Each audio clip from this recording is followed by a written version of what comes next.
ಮಾನ್ಯ ಮುಖ್ಯಮಂತ್ರಿಗಳ ಹೇಳಿಕೆಯನ್ನ ಗಮನಿಸಿದ್ದೇನೆ. ಬಾನು ಮುಷ್ತಾಕ್ ಅವರು ಅರಿಶಿನ ಕುಂಕುಮ ಹಚ್ಕೊಂಡು ಬರಬೇಕು, ಹೂ ಮುಡ್ಕೊಂಡ್ ಬರಬೇಕು ಅಂತೇಳಿ ಏನು ಹೇಳಿಕೆಯನ್ನ ಕೊಟ್ಟಿದ್ದಾರೆ, ಅದು ತಪ್ಪು ಅಂತೇಳಿ ಮಾನ್ಯ ಮುಖ್ಯಮಂತ್ರಿಗಳು ಹೇಳಿದ್ದಾರೆ. ಅದು ತಪ್ಪು ಅಂತೇಳಿ ಮುಖ್ಯಮಂತ್ರಿಗೆ ಅನ್ಸಿದ್ದು ಬಾನು ಮುಷ್ತಾಕ್ ಜೊತೆನಲ್ಲಿ ಮತ್ತೊಬ್ಬ ಹಿಂದೂ ಮಹಿಳೆ ದೀಪಾ ಬಾಸ್ತಿ, ಕೊಡಗಿನ ಮಹಿಳೆ, ಅವರು ಕೂಡ ಈ ಬೂಕರ್ ಪ್ರಶಸ್ತಿ ಬಂದಿರುವಂತದ್ದು. ನಾನು ತಮ್ಮ ಮುಖೇನ ರಾಜ್ಯದ ಮುಖ್ಯಮಂತ್ರಿಗಳು ಮತ್ತೊಮ್ಮೆ ಕೇಳೋದಕ್ಕೆ ಇಚ್ಛೆ ಪಡ್ತೇನೆ. ಐತಿಹಾಸಿಕ ದಸರಾದ ಉದ್ಘಾಟನೆಗೆ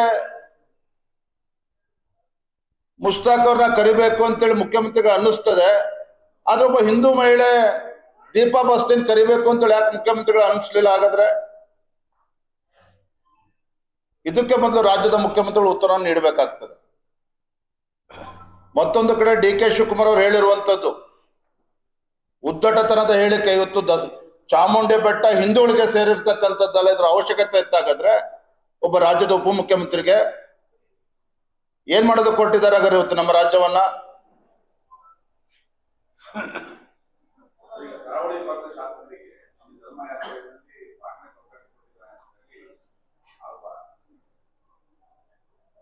ಧರ್ಮಸ್ಥಳ ಚಲೋ ನಮ್ಮ ನಿರೀಕ್ಷೆಗೂ ಮೀರಿ ಬಹಳ ಯಶಸ್ವಿಯಾಗಿ ನಡೆದಿರುವಂಥದ್ದು. ನಾವು ಕೂಡ ನಿರೀಕ್ಷೆ ಮಾಡಿರಲಿಲ್ಲ. ಒಂದು ಕಡೆ ಕೋಟ್ಯಾಂತರ ಮಂಜುನಾಥೇಶ್ವರನ ಭಕ್ತರಿಗೆ ನೋವಾಗ್ತಾ ಇದ್ದಾರೆ ಅಪಪ್ರಚಾರದ ಕಾರಣದಿಂದಾಗಿ. ಮತ್ತೊಂದು ಕಡೆ ರಾಜ್ಯ ಸರ್ಕಾರ SIT ತನಿಖೆ ದಿನೇ ದಿನೇ ತಡ ಆಗ್ತಾ ಇರತಕ್ಕಂಥ ಪರಿಣಾಮವಾಗಿ ಏನು ಅಸಂಖ್ಯಾತ ಭಕ್ತರು ನೊಂದಿದ್ರು. ಇವೆಲ್ಲ ವಿಚಾರಗಳನ್ನ ಇಟ್ಕೊಂಡು ನಾವು ಧರ್ಮಸ್ಥಳ ಚಲೋನ ನೀಡಿದ್ವಿ. 1 ಲಕ್ಷಕ್ಕೂ ಹೆಚ್ಚು ಸಂಖ್ಯೆಯಲ್ಲಿ ರಾಜ್ಯದ ಪ್ರತಿಯೊಂದು ಜಿಲ್ಲೆಗಳಿಂದ, ಪ್ರತಿಯೊಂದು ವಿಧಾನಸಭಾ ಕ್ಷೇತ್ರದಿಂದನೂ ಸಹ ನಮ್ಮ ಕಾರ್ಯಕರ್ತರು ಬಂದಿದ್ರು, ಹಿಂದೂ ಕಾರ್ಯಕರ್ತರು ಬಂದಿದ್ರು. ಬಹಳ ಯಶಸ್ವಿಯಾಗಿ ನಮ್ಮ ಆ ಹೋರಾಟ ಆಗಿದೆ. ನಮ್ಮ ಅಪೇಕ್ಷೆ ಇದ್ದಿದ್ದು, ಯಾಕಂದ್ರೆ ದೂರದಿಂದ ಬಂದಂತ ನಮ್ಮ ಕಾರ್ಯಕರ್ತರು ಸುರಕ್ಷಿತವಾಗಿ ಅವ್ರು ತಲುಪಬೇಕು ಬೇಗ ಅನ್ನೋದು ಉದ್ದೇಶ. ಲಕ್ಷಾಂತರ ಜನ ಅಲ್ಲಿ ಬಂದಂತ ಸಂದರ್ಭದಲ್ಲಿ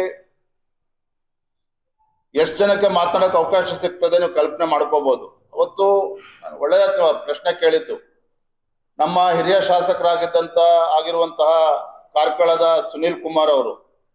ಇಲ್ಲ ಅಧ್ಯಕ್ಷರೇ, ಪಾಪ ಜನ ಬಹಳ ಹೊತ್ತಿನ ಸಮಯದಿಂದ ಕಾಯ್ತಾ ಇದ್ದಾರೆ, ಒಂದು 4-5 ಜನ ನಾಯಕರ ಭಾಷಣಕ್ಕೆ ಮಾತ್ರ ಸೀಮಿತ ಮಾಡಿ ಅಂತೇಳಿ ಅವರು ಸಲಹೆಯನ್ನ ನೀಡಿದ್ರು. ಮತ್ತೆ ಕಾರ್ಯಕ್ರಮ ಉದ್ಘಾಟನೆ ನಮ್ಮ ಕೇಂದ್ರ ಸಚಿವರು ಪ್ರಹ್ಲಾದ್ ಜೋಶಿ ಅವರೇ ಉದ್ಘಾಟನೆಯನ್ನ ಮಾಡಿದ್ರು.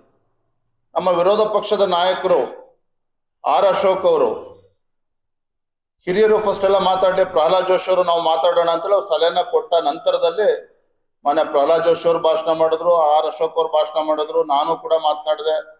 ಅದೇ ರೀತಿ ನಮ್ಮ ಛಲವಾದಿ ನಾರಾಯಣ ಸ್ವಾಮಿ ಅವರು, ಮಾಜಿ ಮುಖ್ಯಮಂತ್ರಿಗಳಾಗಿರ್ತಕ್ಕಂಥ ಜಗದೀಶ್ ಶೆಟ್ಟರ್ ಅವರು, CT ರವಿ ಅವರು ಕೂಡ ಮಾತನಾಡಿದ್ರು, ಶ್ರೀರಾಮುಲು ಅವರು ಮಾತನಾಡಿದ್ರು. ಆದ್ರೂ ಕೂಡ ಜನ ಎದ್ದೋಗಿರ್ಲಿಲ್ಲ. ಹಾಗಾಗಿ ನಾನು ನಮ್ಮ ನಿಕಟಪೂರ್ವ ಅಧ್ಯಕ್ಷರು ನಳಿನ್ ಕುಮಾರ್ ಕಟೀಲ್ರಿಗೆ ನಾನೇ ವಿನಂತಿ ಮಾಡಿದೆ, ನಳಿನ್ರೆ ನೀವು ಒಂದು 10 ನಿಮಿಷ ಮಾತನಾಡಿ ಅಂತೇಳಿ. ಅದೇ ರೀತಿ ನಮ್ಮ ರಾಷ್ಟ್ರೀಯ ಯುವ ಮೋರ್ಚಾದ ಅಧ್ಯಕ್ಷರು ತೇಜಸ್ವಿ ಸೂರ್ಯ ನಾನೇ ವಿನಂತಿ ಮಾಡಿದೆ, ದಯವಿಟ್ಟು ನೀವು ಒಂದು 10 ನಿಮಿಷ ಮಾತನಾಡಿ ಅಂತೇಳಿ. ಅದೇ ರೀತಿ ಕೋಟಾ ಶ್ರೀನಿವಾಸ್ ಪೂಜಾರಿ ಅವ್ರಿಗೂ ಕೂಡ ವಿನಂತಿ ಮಾಡಿದೆ. ಅದೇ ರೀತಿ ಬ್ರಿಜೇಶ್ ಚೌಟಗೂ ವಿನಂತಿ ಮಾಡಿದೆ, ಬ್ರಿಜೇಶ್ ಚೌಟ ಮಾತನಾಡಿದ್ರು. ಅದೇ ನಳಿನ್ ಕುಮಾರ್ ಕಟೀಲು, ಕೋಟಾ ಶ್ರೀನಿವಾಸ್ ಪೂಜಾರಿ ಅವರು, ಅದೇ ರೀತಿ ನಮ್ಮ ತೇಜಸ್ವಿ ಸೂರ್ಯ ನಾನೇ ವಿನಂತಿ ಮಾಡಿದೆ. ಪಾಪ ಅವ್ರು ಯಾಕೆ ಬೇಡ ಅಂತ ಹೇಳಿದ್ರು ಅಂತ ಹೇಳಿದ್ರೆ, ಮಳೆ ಸುರಿತಾ ಇತ್ತು, ಪಾಪ ಜನ ಪರದಾಡ್ತಾ ಇದ್ರು, ಜನನು ಕೂಡ ವಾಪಸ್ ಅವ್ರ ಕ್ಷೇತ್ರಕ್ಕೆ ತೆರಳಬೇಕಾಗಿತ್ತು. ಧಾರಾಕಾರವಾಗಿ ಮಳೆ ಬರ್ತಾ ಇರ್ತಕ್ಕಂಥ ಕಾರಣದಿಂದ ಅವ್ರ ಮಾತನಾಡೋದು ಬೇಡ ಅಂತೇಳಿ ಅವರೇ ಅಪೇಕ್ಷೆ ವ್ಯಕ್ತಪಡಿಸಿದ್ರೆ ವಿನ ಈ ರೀತಿ ಅಪಪ್ರಚಾರಗಳು ಸರಿಯಲ್ಲ. ಒಂದಂತೂ ಸತ್ಯ, ನಮ್ಮ ಧರ್ಮಸ್ಥಳದ ಚಲೋ ಆ ಶ್ರೀ ಕ್ಷೇತ್ರ ಮಂಜುನಾಥೇಶ್ವರನ ಆಶೀರ್ವಾದದಿಂದ ಬಹಳ ಯಶಸ್ವಿಯಾಗಿದೆ. ಇದ್ರ ಜೊತೆಲಿ ಮುಖ್ಯಮಂತ್ರಿ ನನಗೆ ಒಂದು ಪ್ರಶ್ನೆ ಕೇಳಿದ್ದಾರೆ ಬಿಜೆಪಿ ಅವರಿಗೆ. ಬಿಜೆಪಿಯವರು ವೀರೇಂದ್ರ ಹೆಗಡೆ ಅವ್ರ ಪರವಾಗಿದ್ದಾರಾ ಅಥವಾ ಸೌಜನ್ಯಳ ಪರವಾಗಿದ್ದಾರಾ ಅನ್ನುವ ಪ್ರಶ್ನೆಯನ್ನ ನಿನ್ನೆ ಇಟ್ಟಿದ್ದಾರೆ. ಈ ರಾಜ್ಯದ ಮುಖ್ಯಮಂತ್ರಿಗಳಿಗೆ ತಮ್ಮ ಮುಖೇನ ಹೇಳ್ತೇನೆ, ಭಾರತೀಯ ಜನತಾ ಪಾರ್ಟಿ ಧರ್ಮಸ್ಥಳ ಶ್ರೀ ಕ್ಷೇತ್ರ ಧರ್ಮಸ್ಥಳ ಮಂಜುನಾಥೇಶ್ವರನ ಭಕ್ತರೇನಿದ್ದಾರೆ, ಕೋಟ್ಯಾಂತರ ಭಕ್ತರು, ಅವರ ಪರವಾಗಿ ಭಾರತೀಯ ಜನತಾ ಪಾರ್ಟಿ ಪಕ್ಷಾತೀತವಾಗಿ ಧರ್ಮಸ್ಥಳ ಚಲೋವನ್ನ ಕರೆಯನ್ನು ನೀಡಿರ್ತಕ್ಕಂಥದ್ದು. ಇನ್ನ ಸೌಜನ್ಯಳ ಪ್ರಶ್ನೆ ಬಂದಾಗ ರಾಜ್ಯದ ಅಧ್ಯಕ್ಷನಾಗಿ ನನಗೂ ಕೂಡ ಅನ್ನಿಸ್ತು, ಅಲ್ಲಿ ಹೋದಂತ ಸಂದರ್ಭದಲ್ಲಿ ನಾನ್ ತೀರ್ಮಾನ ಮಾಡಿದೆ, ಆ ತಾಯಿಯನ್ನ ಭೇಟಿ ಮಾಡಬೇಕು, ಕುಟುಂಬದ ಸದಸ್ಯರನ್ನ ಭೇಟಿ ಮಾಡಬೇಕು. ಸೌಜನ್ಯ ತೀರ್ಕೊಂಡು ಅಥವಾ ಬರ್ಬರ ಹತ್ಯೆಯಾಗಿ 12 ವರ್ಷಗಳ ಕಳೆದ್ರು ಸಹ ಮಾನವೀಯತೆ ದೃಷ್ಟಿಯಿಂದ ತಡ ಆಗಿದ್ರು ಪರ ನಾನು ಅಧ್ಯಕ್ಷನ ಹೋಗಿ ಭೇಟಿ ಮಾಡಬೇಕು, ಅವ್ರು ಸಾಂತ್ವನ ಹೇಳಬೇಕು ಅಂತೇಳಿ ಅವರಿಗೆ ಏನು ಮುಂದೆ ಸುಪ್ರೀಂ ಕೋರ್ಟ್ ಅಪೀಲ್ ಹೋದ್ರು ಕೂಡ ಅದು ವೆಚ್ಚನೂ ಭರಿಸ್ತೇನೆ ಅನ್ನೋ ಭರವಸೆನೂ ಕೂಡ ನಾನು ಕೊಟ್ಟು ಬಂದಿದ್ದೇನೆ.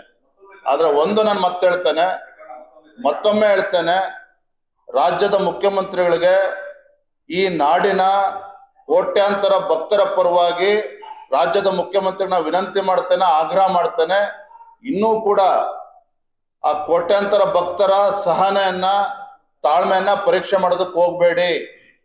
ನೀವು ಪ್ರಾಮಾಣಿಕರೇ ಆಗಿದ್ರೆ, ಯಾಕೆ ಸಮೀರ್ ಇವತ್ತು ಬೇಲ್ ಆಗಿದೆ ಅಂತೇಳಿ ಕೈ ಕೊಟ್ಕೊಂಡು ಕೂತಿದ್ದೀರಲ್ಲ, ನೀವು ನಿಜವಾಗ್ಲೂ ಕೂಡ ಪ್ರಾಮಾಣಿಕರೇ ಆಗಿದ್ರೆ ಸಮೀರ್ನ ಬೇಲ್ ಕ್ಯಾನ್ಸಲೇಷನ್ ಯಾಕೆ ಮೂವ್ ಮಾಡ್ತಲ್ಲ ನೀವು? ಹಾಗಾದ್ರೆ ತನಿಖೆ ಪಾರದರ್ಶಕವಾಗಿ ಆಗ್ಬೇಕು ಅಂತೇಳಿ ಭಾರತೀಯ ಜನತಾ ಪಾರ್ಟಿ ಸುಮ್ಮನೆ ಇದ್ದಿದ್ದೆ ತಪ್ಪಾಯ್ತು. ಹಾಗಾದ್ರೆ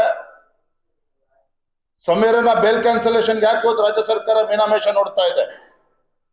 ಹಾಗಾಗಿ ನಿಮ್ಮ ಪ್ರಾಮಾಣಿಕತೆ ಇದ್ರೆ ಫಸ್ಟ್ ಅವ್ನು ಬೇಲ್ ಕ್ಯಾನ್ಸಲೇಷನ್ ಮಾಡಿ ಒದ್ದು ಒಳಗಾಕಿ ಸರಿಯಾದ ರೀತಿ ತನಿಖೆ ಮಾಡಿ.